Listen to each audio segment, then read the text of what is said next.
Mais maintenant, c'est vrai qu'il y a aussi l'empathie accrue et il y a des recherches intéressantes qui font en fait le lien entre cette empathie accrue, l'hyper-empathie ou la haute empathie, là aussi, on ne sait pas quel terme est bon, et le trauma.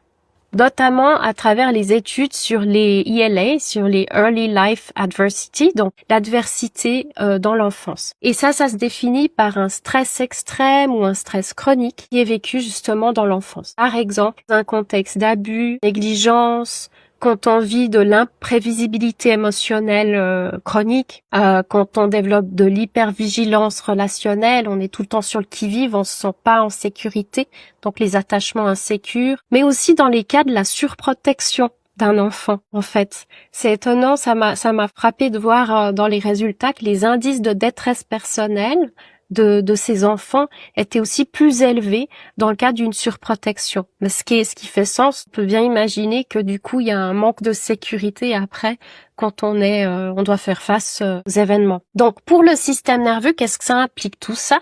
Ça implique plus de sensibilité au danger, qu'il y a plus de réactivité émotionnelle et sensorielle. On est plus orienté aussi vers la détection de la détresse des autres. Donc ça, c'est un élément très important.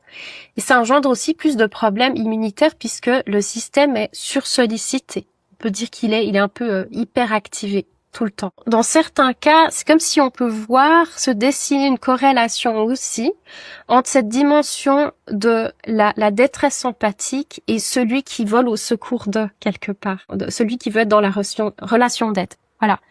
Et c'est pour ça que les recherches ont mis en exergue deux types différents d'empathie, que je trouve assez intéressant de noter. Donc d'une part, ils disent qu'il y aurait l'empathie saine ou compassionnelle, on pourrait dire aussi.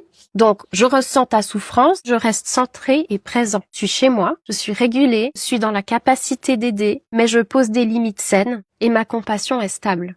C'est-à-dire, c'est pas un jour oui, un jour non, un jour je suis disponible et le suivant pas. Okay.